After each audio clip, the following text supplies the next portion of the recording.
Olá meu amigo, olá minha amiga, como vai você? Hoje eu estou aqui para falar de um assunto muito importante que vem causando um certo frisson aí no mundo previdenciário, que é essa que eu tenho chamado, posso chamar de mini reforma carioca, né? O governo do estado do Rio de Janeiro anunciou na sexta-feira, aí na última sexta-feira, uma grande reforma, uma grande modificação em seu sistema previdenciário que gerou algumas controvérsias e alguns questionamentos. E eu elegi alguns pontos para tratar aqui com vocês. Primeiro, vamos lá. Aumento da contribuição de 11% para 14%. A contribuição normal que o servidor já paga, né? E que o aposentado e pensionista que ganha mais do que o limite do INSS também paga. Essa contribuição ou esse aumento, veja só, muita gente está questionando se é possível. No passado, antes ainda da emenda 41, o Supremo Tribunal Federal já havia se posicionado entendendo que 14% de contribuição previdenciária cobrada do servidor público era constitucional, não acarretaria ou não caracterizaria, melhor dizendo, o confisco. Então, baseado nesse entendimento, como eu disse, passado, um entendimento antigo, mas que de lá para frente nunca mais foi discutido, né? A gente pode entender que encontraria guarida, vamos dizer assim, no texto ou na interpretação do Supremo. Situação que não alcance, aí eu vou falar daqui a pouco melhor, a questão de aposentados e pensionistas que ganham menos do que o INSS paga de limite do benefício, né? Poderem contribuir. Mas isso eu vou falar daqui a pouquinho. Antes de falar desse pagamento, eu quero falar dessa contribuição adicional aí, essa contribuição extraordinária de 16% que está sendo cobrada aí dos servidores, ou que se pretende cobrar dos servidores.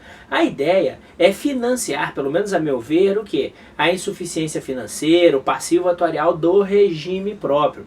Mas algumas coisas não ficam bem claras. Primeiro, se realmente é essa a intenção.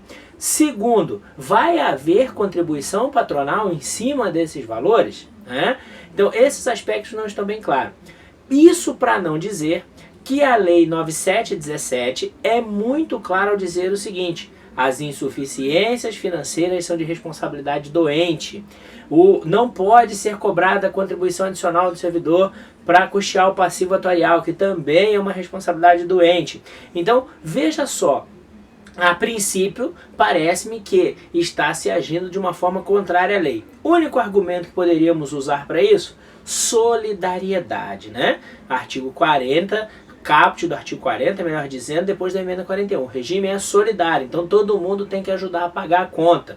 Não sei, afirmo para os senhores, não sei se realmente isso estaria assegurado pela solidariedade, porque 16 mais 14 são 30% de contribuição, o que seria, aí sim, um confisco. A única coisa que ele estaria, vamos dizer assim, em duas rúbricas diferentes, mas com a mesma natureza, contribuição previdenciária. E aí o que predomina? O dever de solidariedade ou a questão que envolve o confisco? Isso aí é uma coisa que só o Supremo Tribunal Federal vai poder dizer.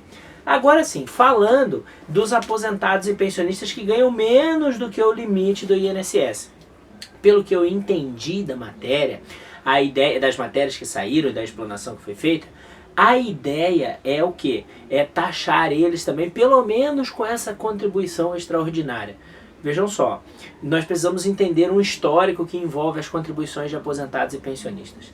Ainda na época da emenda 20, vários estados editaram leis nesse sentido. A decisão do Supremo foi: é inconstitucional cobrar contribuições de aposentados e pensionistas. Por quê? Porque no INSS elas não são pagas. Depois veio a emenda, e aí seria um direito constitucionalmente assegurado também aos servidores aposentados e pensionistas.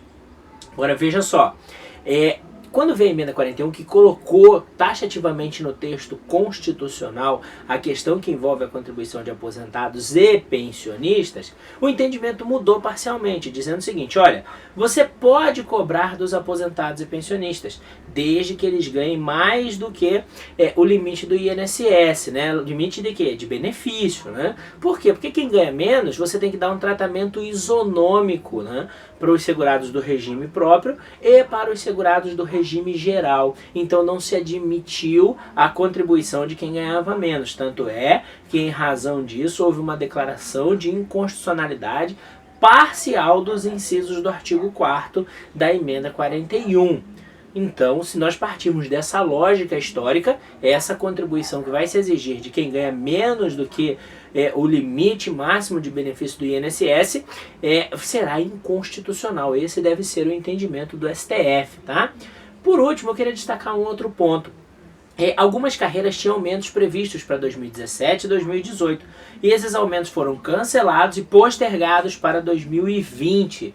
Isso afeta aposentados e pensionistas? Afeta sim. Quem? Aqueles aposentados e pensionistas que se aposentaram ou cuja pensão por morte está acobertada pela isonomia, pela paridade, né, de remuneração com quem está na ativa. Então, eles também são atingidos. E para isso é importante dizer que agora, em 2016, o Supremo Tribunal Federal já editou um entendimento dizendo o seguinte: se a lei estabelecendo aumentos parcelados, seja o aumento, a primeira parcela num ano, a segunda no outro e a terceira no outro, é assegurado ao servidor o direito adquirido, porque a partir do momento que essa lei é publicada e ela entra em vigor, ela se incorpora a seu patrimônio.